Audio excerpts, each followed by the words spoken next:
We're back at RSA Conference 2024 in Broadcast Alley, Moscone West. And I am here today talking to Theresa Lanowitz. We've done this before. She is chief evangelist for, I thought it was AT&T Cybersecurity, but what's this? It's LevelBlue. And What's LevelBlue? it is so great to be back here with you again, Jeff. I mean, we haven't talked probably since last summer. Yeah. So on Monday here at RSA 2024, it was announced that LevelBlue is a new company, and it's an alliance between AT&T and WillGem Ventures. And what we offer at LevelBlue is we offer ways to protect your business intelligence through our cybersecurity consulting, ways to predict your security spending and your security habits through our managed security services, and also a way to mitigate risk, provide visibility, and foster innovation through our LevelBlue Labs threat intelligence team. And the fourth component of that is what we're here to talk about, which is our thought leadership research.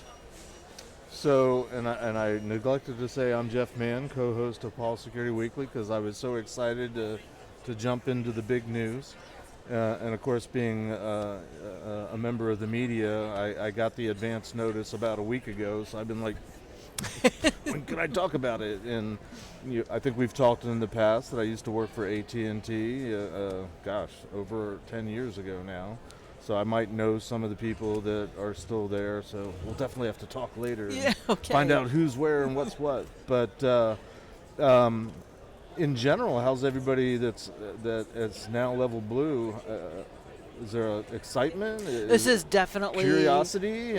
Definitely an exciting time. A new chapter, a way to be far more focused on cybersecurity in general, to really act as strategic extension of the teams that are out there. And that's one of the things that dovetails quite nicely into our thought leadership report, is this concept of cyber resilience, bringing in those trusted third-party advisors, such as managed security services, consulting, bringing in threat intelligence, and so on. Things that, at least in my experience a long time ago with AT&T, we kind of got lost. I mean, we were this much in a very large company, and so I would imagine that there's a lot of excitement just in terms of jettisoning from the mothership, being able to be focused, and you can do identity and not have to worry about all the things that we used to have to worry about that we probably shouldn't share on air. But yes, it's pretty exciting. Yeah, it's very exciting. And just to be clear, it is an alliance between AT&T and WillGem. Right. And so AT&T will still have a minority share in us, and AT&T will still continue to sell LevelBlue services. And AT&T will have board representation. But more clear lines of demarcation. And hopefully less confusion and that type of thing. Yeah. Interesting. So you're here with the cyber resilience report, because that's what we usually talk about. Right. What's new and exciting or concerning and disturbing about this year's report? Where do you want to go? So this is our first piece of thought leadership research to come from LevelBlue. And the data in here is extremely fresh. We just finished collecting it at the end of March. Wow. And we focused on cyber resilience this year, and it's the futures report. And what it is it's a quantitative survey of 1,050 IT and cybersecurity executives, C-level and one below C-level, who wanted to tell us about their cyber resilience journeys. We surveyed 18 different countries, and we also surveyed 7 different vertical markets. So it's an incredible bit of research, an incredible piece of research that everybody should download from levelblue.com.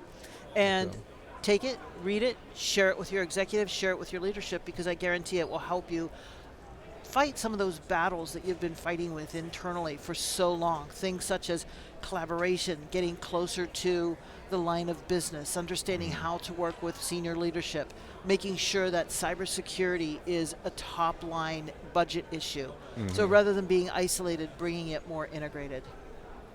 So pretty much all the stuff we've been saying for the last 30 years, Yeah. but you have some data to back We it have up a now. lot of data to back it up. And I'll Gotcha. tell you the first exciting thing that we found in here is that across the board, all the 7 different vertical industries that we surveyed, they all say they're struggling with the same problems with cyber resilience. And you might ask, well, what is cyber resilience? It's a word. That might be a good place Yeah, to start. probably a good what place are we to start, talking right? about here? So cyber resilience is this idea of the entire IT estate and how that IT estate, as well as the business, can recover from certainly a cyber attack, a cyber event, but also some sort of natural disaster, a hurricane, a flood, a fire, or some type of man-made accident. And it's about being able to bring that business back online. And an example I always use is this idea of, let's say you have a river with some moisture sensors watching the high water mark, and if water rises to a certain level, an alarm will be tripped and people will be told in the area to evacuate. Right. That's a fairly common scenario now. So from a cyber resilience perspective, let's say there's a tornado that comes through, dismantles those sensors, knocks down the poles that they're attached to, it just completely obliterates that supply chain of where the emergency messages are going and so on. That's cyber resilience. How do you get that back up so that the people in that area can feel safe that those sensors are doing the job? Right. So bringing in everything from your legal team, perhaps, your marketing team, your line of business, the product team, the cybersecurity team, certainly. And then cybersecurity resilience is those same sensors. They're sitting there along that river waiting for high water, but let's say some adversary decides to come in, hack into that one of those sensors and execute a DDoS attack. Sure. That's part of the cybersecurity estate. Now, how do you recover from the cybersecurity estate? And all of this is being brought about by this idea of dynamic computing, this idea of innovation, bringing a lot of innovation through computing outside the 4 walls of our organization. Right. You've used the term estate now several times. We're no longer talking about a network or a system.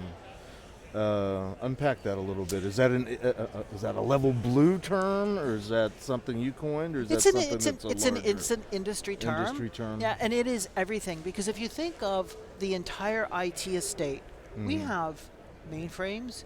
Once we became more democratized, we had local area networks, Sure. we have client server, we have all of those custom software applications that we've built, we have all of those commercial off-the-shelf products that we use. Right. We're still using, it's amazing just talking to people about this, running into the commercial off-the-shelf products that people are still using. Oh, yeah. And now we have the proliferation of endpoints beyond the usual suspects of laptops, desktops, tablets, and phones. So looking at things such as sensors, and those sensors can be out remote. They can be along that riverbank, in a cornfield, on a tractor. Sure. You can have cameras inside your manufacturing environment, and then that entire supply chain that you work with. So going as deep as that supply chain, the physical supply chain, as well as the software supply chain. Yeah, as we evolve, we're not making things any easier. We aren't, yeah, because nothing ever goes away. Yeah. Yeah. Interesting. Safe to assume that most of the respondents to the survey are part of the portfolio of the company, or did you open it up to anybody? This is a broad survey. We engaged with Financial Times to go out and do this survey. So I'm sure some of them are probably LevelBlue clients, but Right. we did not say we only want this to be LevelBlue clients. This was an open survey across 18 countries. How long did it take you to rehearse saying LevelBlue, LevelBlue, LevelBlue, and not revert? I'm sure there'll be a slip up somewhere, but I'm trying LevelBlue, LevelBlue. So, and you said it covers a lot of industry verticals, lots of different sizes of companies, and certainly not every size company is participating in the entire estate. You know, they have their little piece that they're participating in. How do you make the information here, you know, obviously you're downloading it, reading it, how do you encourage maybe the smaller organizations that don't get a lot of the attention of a lot of the vendors here, let's say, to give them a leg up and give them a fighting chance Yeah. in this estate. Yeah, and the IT estate is something that every company needs to be concerned about, regardless of how small you are, regardless of how big you are. So Right. that IT estate is out there for everybody, because you may be a small company and you may say, I have complete visibility into my IT estate, but what about your supply chain? We found that 61% of organizations do not have good visibility into their supply chains, and I don't think that's a surprise. I think that's kind of low, frankly. 61% do not. Yeah. Do not. Do I not. Yeah. think that's kind of Yeah. low, frankly. Yeah. You're probably right. Yeah. So to answer your question about how companies of all sizes can be focused more on cyber resilience, identify what those barriers are. And what we found is that across those 7 industry verticals that we surveyed, the barriers are fairly common. There Yeah. might be new regulations that are coming in where that information for cyber resilience might be unattainable. We also found out that executives at the C-suite level, they do not understand what cyber resilience means. Right. And so many organizations conflate cyber resilience with cybersecurity, and they say, well, we're already funding cybersecurity over here. We're not going to fund this thing called cyber resilience. Right. And even the governance teams, the ones that are about instilling the idea of rules inside of an organization, they don't understand what cyber resilience means. 72% said they did not understand what cyber resilience means. So it starts at the top. So understanding what those barriers are in your own organization. And then be secure by design. Right. And if you do not understand what's going on with this new idea of dynamic computing, these new types of use cases that you're going to bring in, don't be afraid to go out and bring in a trusted third-party advisor. And we see for a lot of the strategic activities, things such as architecture, data management, strategy and planning, this is where the trusted advisors are coming in and Sure. setting people on a path. And then they'll bring in also trusted advisors for things such as application development, quality assurance, endpoint management. So bringing in those trusted third-party advisors makes a whole lot of sense. Right. And then one of the other big things we found is that for all of our good intentions, cybersecurity is still fairly isolated. It's underfunded, and it's reliant upon these external triggers to get more money for cybersecurity. So align your cybersecurity investments with what's going on in your business, and then also just revamp your entire cybersecurity strategy. Right. Understand what you can and cannot protect against. Look at your industry vertical and understand what attack type are you most concerned about. Can you remediate against it? We found that across the board, all 7 industry verticals that we surveyed, across the board, they all said we are not prepared to remediate against a DDoS attack or a nation-state attack.